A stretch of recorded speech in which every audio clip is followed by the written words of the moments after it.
కాలక్రమంలో మీ ఆర్ట్కి మీ వ్యక్తిత్వానికి మధ్య గ్యాప్ తగ్గిపోతుంది. అంటే you are also beginning to express who you are in your cinema, in your bold ideas, your personal ideas. Would you say that's true? I'm not sure. And I just to go back little. ఇప్పుడు నేను ఎలా చెప్తానంటే, ఇప్పుడు for example let us say ఒక thought like అసలు ఏమీ direction లేకుండా ఉన్నకి ఒక రూట్లో వెళ్ళమని చెప్తే మీనింగ్ లేదు. ఎందుకంటే ఫస్ట్ ఆఫ్ ఆల్ డైరెక్షన్ లేదు. అలాగే ఎంత టైమ్స్ అనేవి చేంజ్ అయినా సరే బేసిక్ మానవ నైజం అనేది చేంజ్ అవ్వదు అని చెప్పాను అనుకోండి ఊరికనే. అది చాలాసార్లు విన్నాం ఈ థాట్ అనేది, కొత్తది కాదు.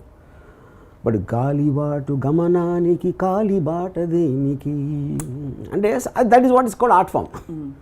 ఒక లైన్లో మొత్తం చెప్పేసి. Yeah. And because of the dramatic aspect of it మీకు ఆ థాట్ అనేది గుర్తుండిపోతుంది, which is what the purpose of art is. కానీ ఈ ఆర్ట్ని తన గళంలో బాలుగారి ఇప్పుడు పాత రాతి గుహలు పాలరాయి గృహాలైన. సో అలాంటిది, because that is what the greatness of artist. Right. Yeah. మీరు అంటే ఇన్ని ఎగ్జాంపుల్స్ ఇస్తూ ఆర్ట్ని మాత్రమే ఆయనతో కనెక్ట్ అయ్యారంటున్నారు. బట్ ఆర్ట్ని ఎక్స్ప్రెస్ చేసిన వాళ్ళు చాలా మంది ఉంటుంటారు, మీతో వర్క్ చేసిన వాళ్ళు చాలా మంది ఉంటుంటారు. బట్ సీతారామ శాస్త్రి గారి విషయంలోనే మీకు అలాంటి ఒక వీడియో చేయాలని, ఫర్ ఎగ్జాంపుల్ బాలు గారు ఆల్సో ప్రాణం పోసారు మీ పాటలకి.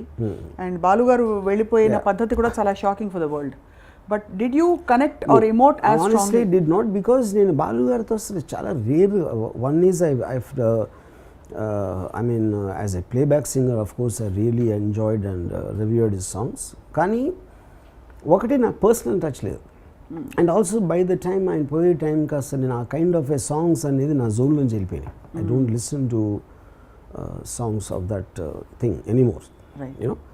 బట్ సీతారాం శాస్త్రి గారు అంటే because of the thought in it and the intensity in his lyrics, no matter what the genre is, that is what I connected to. ఇప్పుడు మీకు రాసిన పాటలు శాస్త్రి గారు, was your first choice during your career? అంటే entire ఎప్పుడు శాస్త్రి గారు పాటలు కావాలనుకునేవారు? Because ఆ టైంలో అదే ఇందాక చెప్పినట్టు I was very very influenced by ఎప్పుడు ఒప్పుకోదరా ఓటమి అండ్ మహర్షి వంశీ గారి, పెద్ద వంశీ గారి అన్వేషణ. ఈ ఒక పాట from we would like to hear from you, the song that caught your. అదే నేను ఇందాక చెప్పాను కదా, సాహసం నా పద మహర్షిలో, that is from there. Anveshana for second I'm not very sure if Sastry గారు, I'm not sure, but I'm also trying to recall. Yeah, but not very sure, but I like the songs. అంటే ఆ టైంలో నేను లిరిక్స్ అనేది I'm not very sure consciously అంత importance ఇచ్చుకోండి. అది first time I started giving only after Sitaram Shastri garu. అది yeah, అది ఇప్పుడు ఒక్కసారి అడిగితే, ఇప్పుడు శాస్త్రి గారు కూడా ఇప్పుడు చాలామంది లిరిక్ అనేది ఇప్పుడు అంటే ఎస్పెషల్లీ ఇది సో కాల్డ్ రొమాంటిక్ డ్యూయట్స్ ఉంటాయి, యూనో. నేను ఇళయరాజా గారు ఫ్యాన్గా ఉన్నప్పుడు చాలామంది ఏంటంటే మ్యూజిక్ డైరెక్టర్కి ఇచ్చిన ఇంపార్టెన్స్ లిరిక్ రైటర్కి ఎవరు. ఇప్పుడు అది రెమ్యునరేషన్లో షో అవుతుంది, మీకు క్యారెక్టర్స్ టైటిల్స్లో వేసినప్పుడు షో అవుతుంది.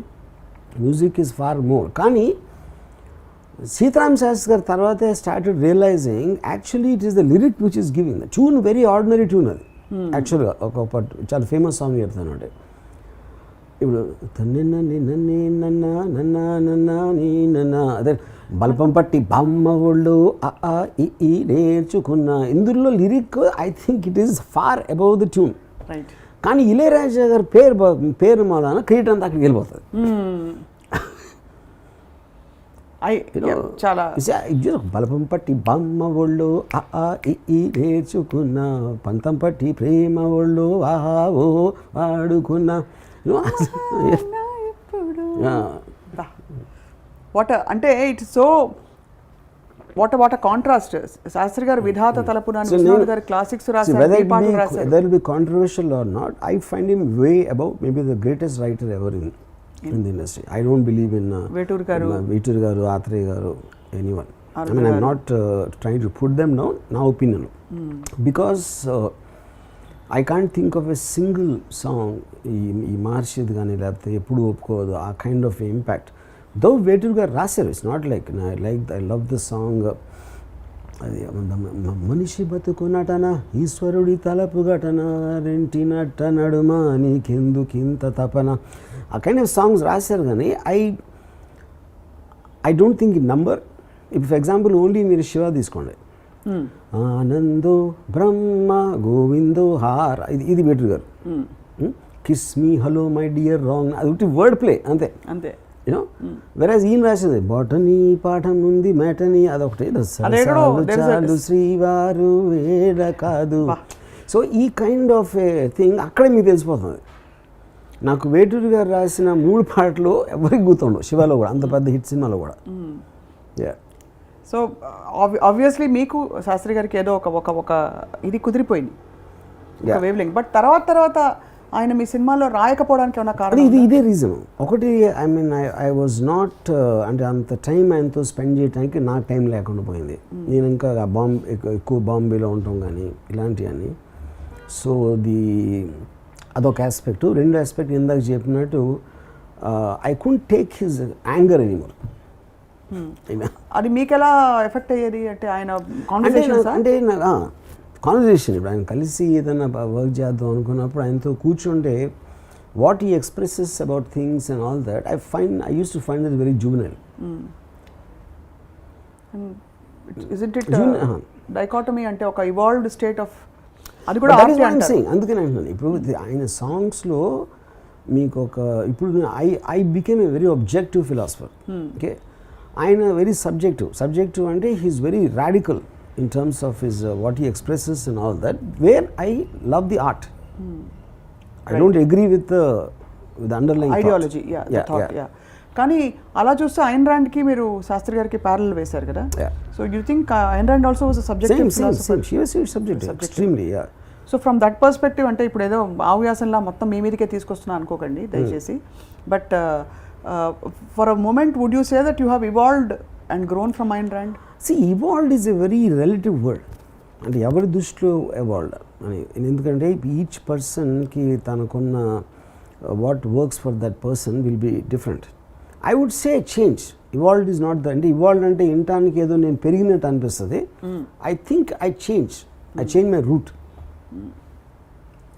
హ్యావ్ యూ ఎవర్ థాట్ మీకు నచ్చిన సాహిత్యాలు చూస్తే కూడా నరుడి బ్రతుకు నటన, ఈ రెంటి నట్ట నడుమ ఎందుకు తపన అది చాలా హైయెస్ట్ ఫిలాసఫీ.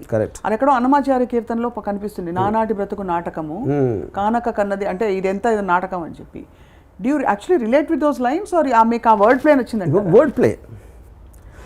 ఇప్పుడు నరుడి బతుకు నటన ఎందుకు అవుతుంది? మీరు ఒక సొసైటీ అనేది పెట్టినప్పుడు all of us have no choice but to act.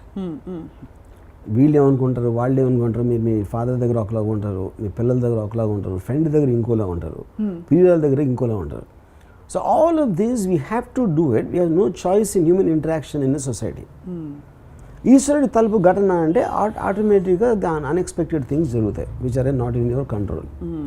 ఇప్పుడు ఇది నువ్వు యాక్ట్ చేస్తున్నావు, అది తెలీదు, దాని బదులు ఎందుకు ఇంత పెద్ద తపన పడిపోయి ఏదో పెద్ద చేసేస్తున్నాడు. అవును.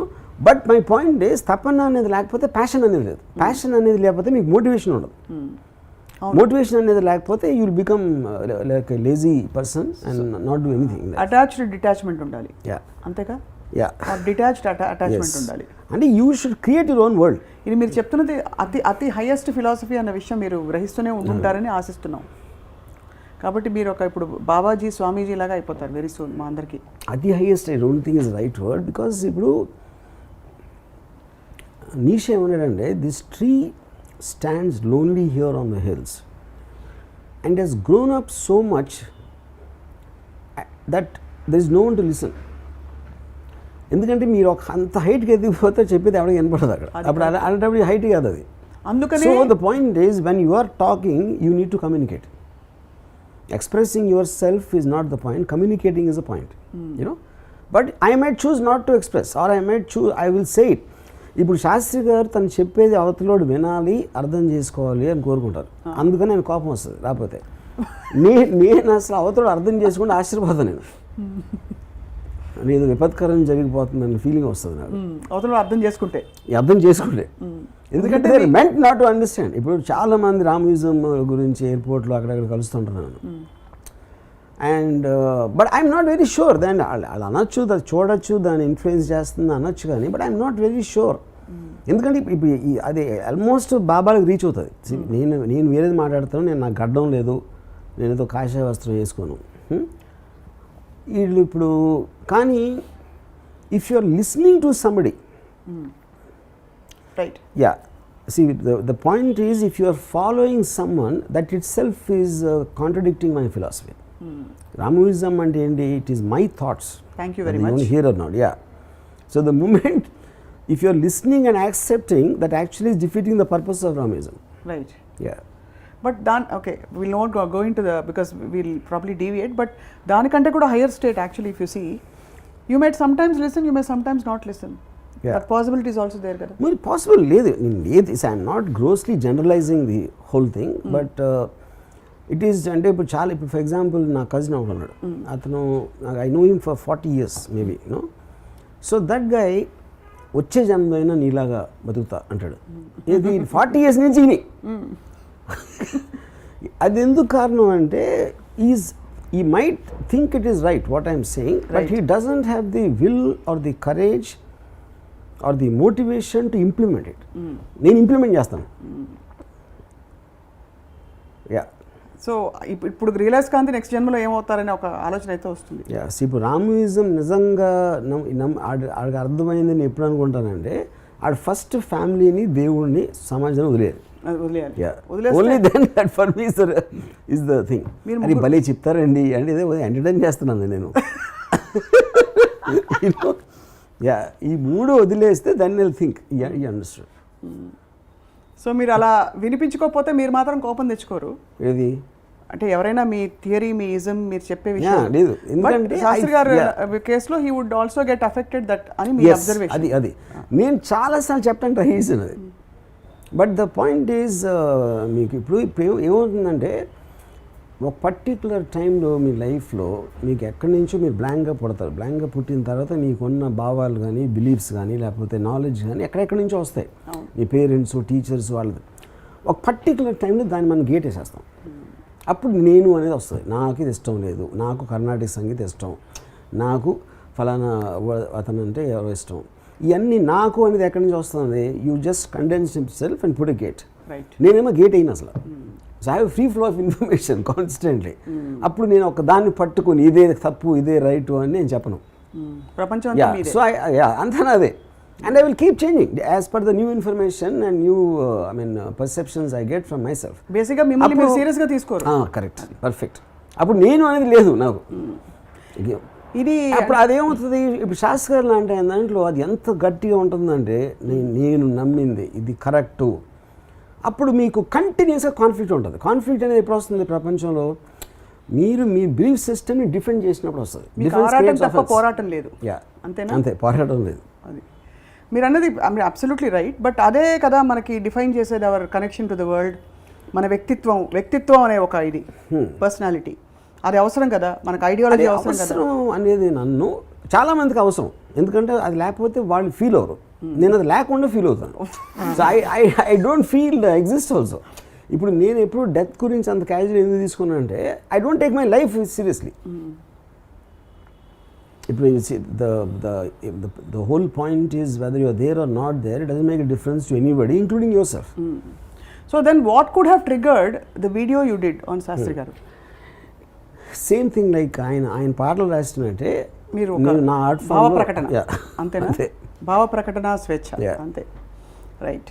అది కూడా నేను అది చేస్తున్నప్పుడు ఆయన ఫోటో పెట్టి లాస్ట్లో even I didn't even think, ఆయన కిస్ పెట్టుకుంది అది లాస్ట్లో అంటే ఏదో ఫినిషింగ్ రావాలని చేశాను అంతే. అది ముందు ఆలోచించలేదు.